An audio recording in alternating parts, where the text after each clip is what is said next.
देखिए, जो पूजा की विधि है, पूजा की विधि किस प्रकार है, उसमें मैं आपको बहुत साधारण तरीके से इस प्रकार से बता देता हूँ। पहले आप भगवान गणेश और लक्ष्मी की प्रार्थना करिए। गजाननम भूतगणाधिसेवितम कपिजम्बू फलचारु भक्षणम उमासुतम शोक विनाशकारकम नमामि विघ्नेश्वर पाद पंकजम।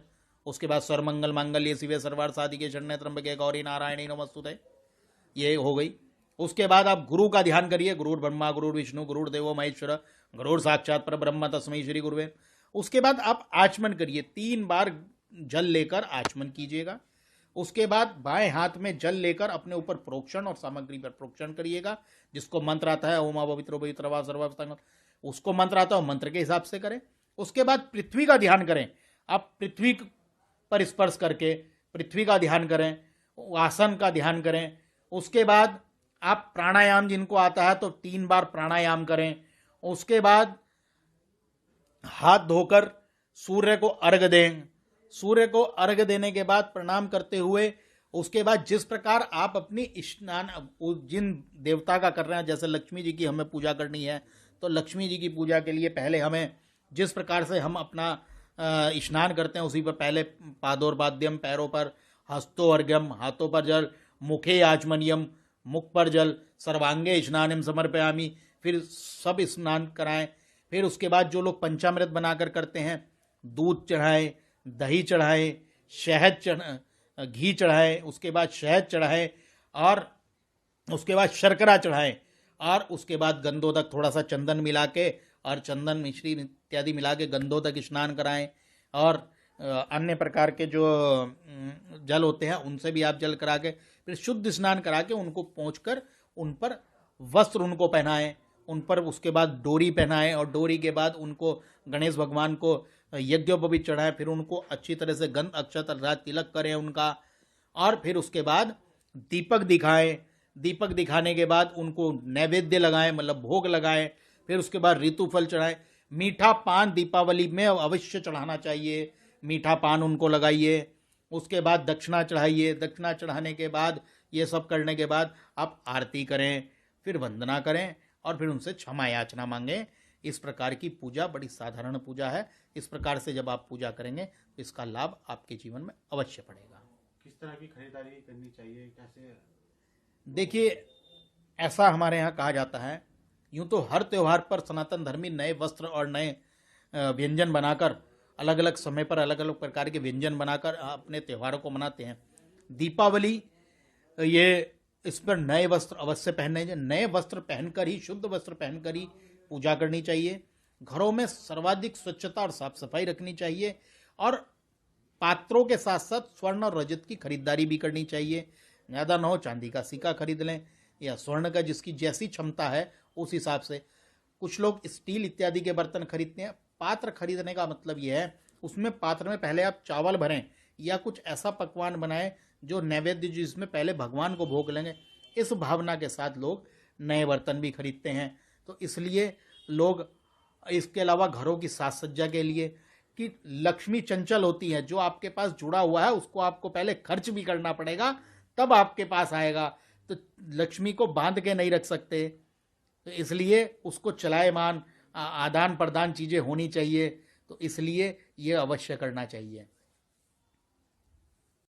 देखिए, दीपावली वर्ष भर पड़ने वाला सनातन धर्मावलंबियों के लिए वो पवित्र त्योहार है जिसको कि वो बहुत ही उत्साह और उमंग के साथ मनाता है। विशेष रूप से अर्थ सिद्धि के लिए मनाया जाने वाला एक त्योहार आप कह सकते हैं।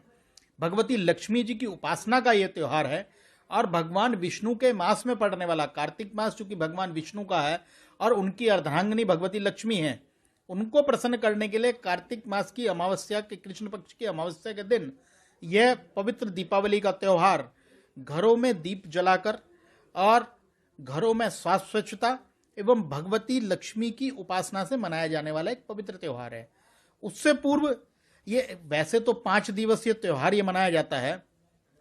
कार्तिक मास की कृष्ण पक्ष की त्रयोदशी को धनतेरस का त्योहार मनाते हैं, जो कि उसमें हमें ऐसा करना चाहिए कि जो चहुमुखा एक आटे का दीपक गृहिणियां घर में बनाएं, उसके चारों मुख पर बत्ती लगाकर तेल उसमें डालकर और उसका गंध अक्षत पुष्प इत्यादि से पूजन कर घर के द्वार पर रख दें। ऐसा करने से अकाल मृत्यु नहीं होती है। ऐसी भावना रखते हुए, ऐसी शास्त्रोक्त सम्मत कथानक को मानते हुए सनातन परंपरावादी लोग ये धनतेरस का पूजन करते हैं। इस दिन लोग बर्तन पात्र इत्यादि खरीदने का काम भी करते हैं। कुछ लोग स्वर्ण इत्यादि, रजत इत्यादि खरीदने का भी काम करते हैं और ये करना भी चाहिए। इससे ऐसा कहते हैं कि धन धान्य की वृद्धि होती है।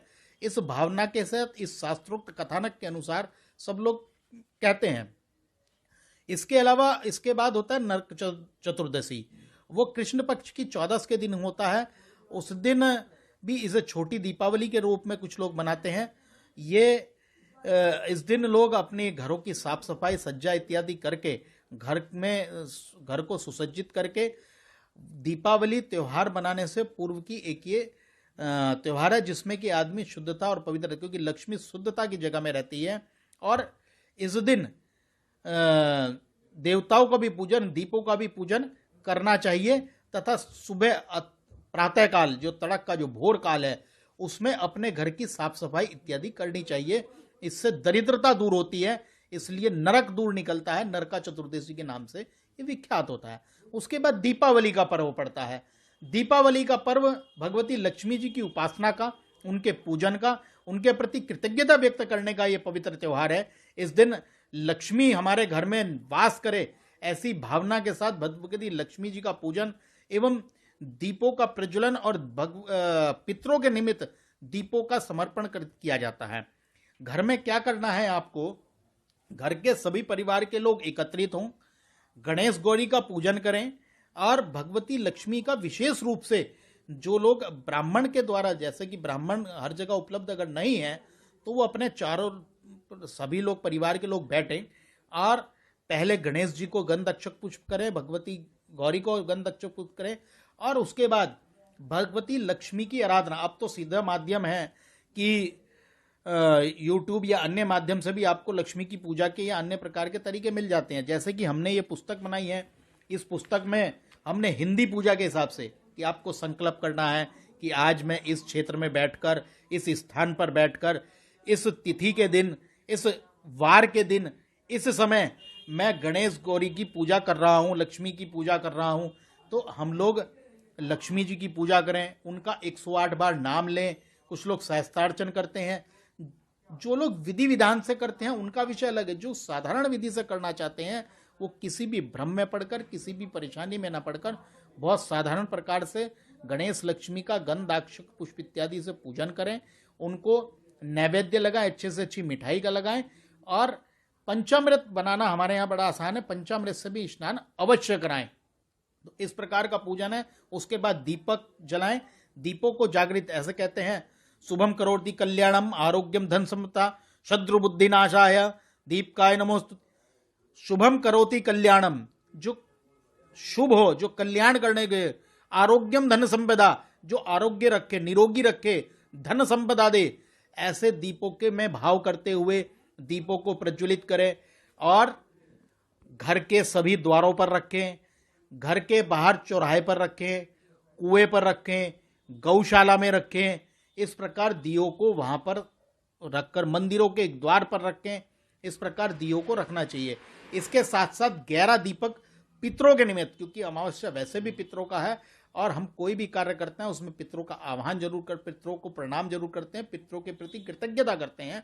इसलिए पितरों के प्रति भी 11 दीप दान करके वो विभिन्न प्रकार से, जैसा मैंने बताया, चौराहे पर, मंदिरों में या अन्य जगह पर ये रखें। तो 3 तरह की पूजा होती है, धनतेरस पर अलग, छोटी दिवाली पर और बड़ी दिवाली पर। उसके अलावा फिर अगले दिन गोवर्धन का पर्व है, फिर उसके बाद भाई दूज का पर्व है। गोवर्धन का पर्व जो कि यम द्वितीया के नाम से है। उसके अलावा भाई दूज का पर्व होता है। बहनें अपने भाइयों को तिलक करती हैं और सबसे बड़ा तिलक, जैसा कि कहता है, तिलक हमारे यहाँ सनातन धर्म में 2 सबसे बड़े तिलक माने गए हैं। एक वागदान संस्कार का तिलक, जब व्यक्ति का वागदान संस्कार होता है, और एक भाई दूज का तिलक, जब बहनें अपने भाई को, उसकी पूरी एक कहानी है जो सभी जगह कथानक उपलब्ध है, उसकी पूरी कहानी है। इस प्रकार से 5 दिवसीय पर्व है जो कि सभी लोग बड़े उत्साह और उल्लास के साथ मनाते हैं और निसंकोच किसी भी परेशानी, मतलब ऐसा ना समझ के हमारे पास पुरोहित नहीं है, हमको संस्कृत नहीं आती है। आपके भाव से ही प्रभु प्रसन्न होकर अपने भाव के अनुसार से ये पूजा करें।